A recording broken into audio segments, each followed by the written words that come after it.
जय हिंद बच्चों, welcome to my channel Fatehpur वाले गुरुजी।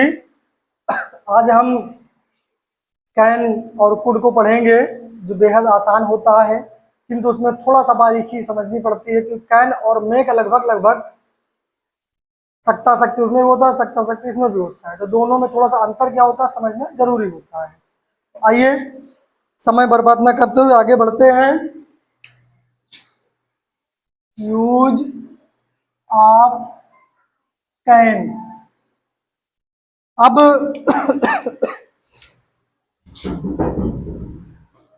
जिन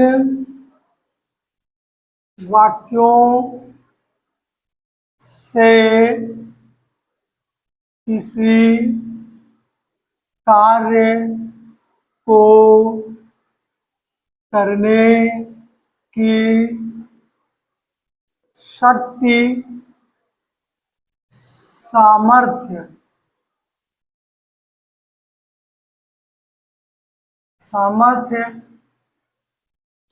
या क्षमता का भाव प्रकट हो, क्षमता का भाव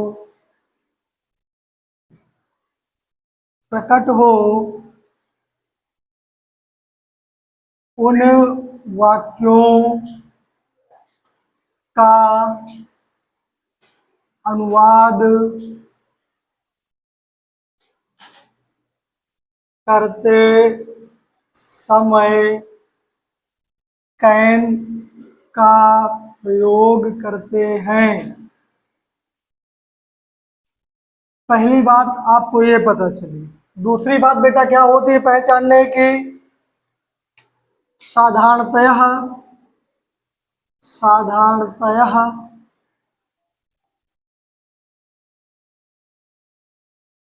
इन हिंदी वाक्यों में सकता है ना, और क्या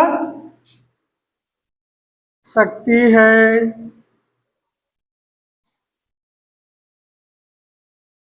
सकते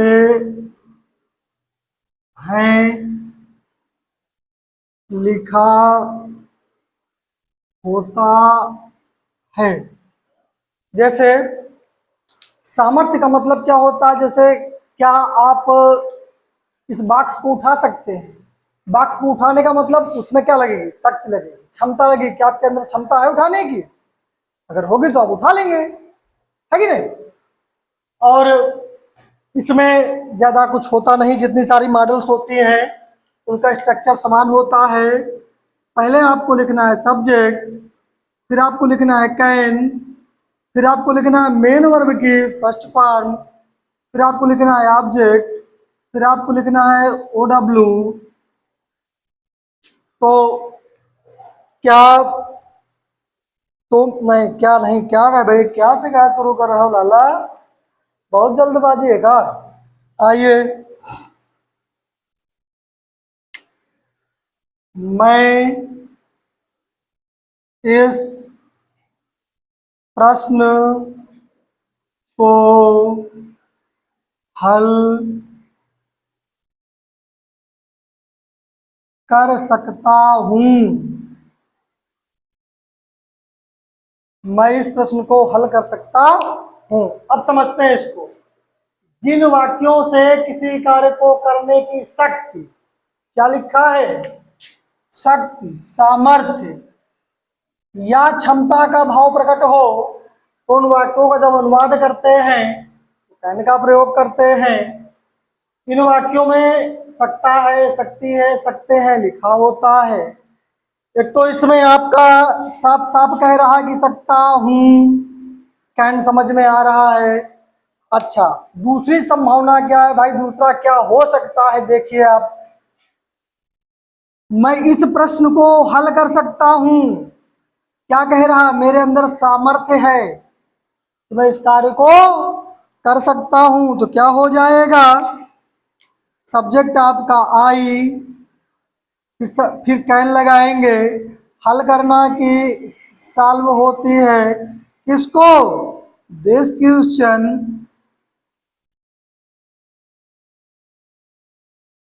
ओके, ये आपकी समझ में आया होगा। अब इसका जो अगला पार्ट है, अगला पार्ट का मतलब निगेटिव।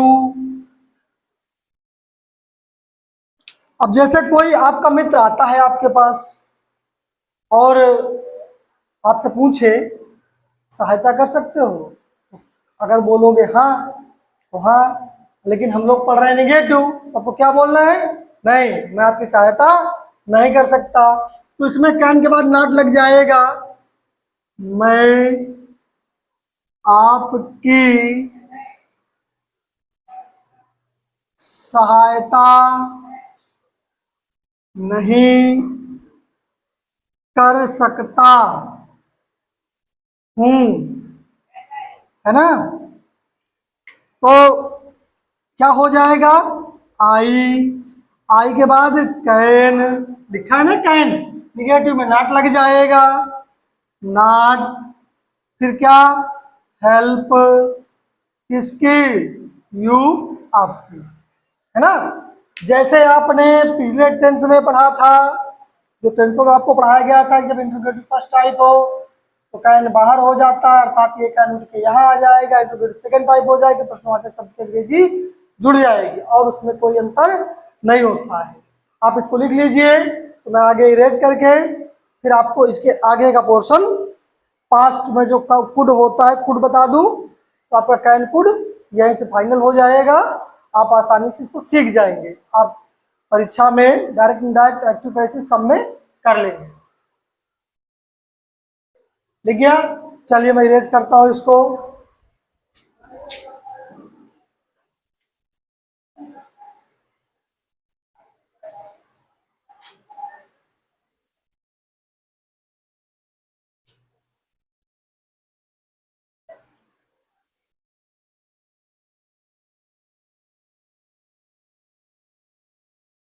अब आपका रूल यही रहेगा, थोड़ा सा परिवर्तन हो जाएगा। मैं यहां जोड़ दे रहा हूं, यदि पास्ट टेंस में किसी कार्य को करने की शक्ति, सामर्थ्य या क्षमता का भाव प्रकट हो, तो उन वाक्यों का अनुवाद करते समय आप कुड का प्रयोग कर सकते हैं। काहे का? कुड का। ओके, इसका स्ट्रक्चर सेम होगा, कैन की जगह केवल आप कुड कर देंगे, वही रहेगा। आइए समझते हैं।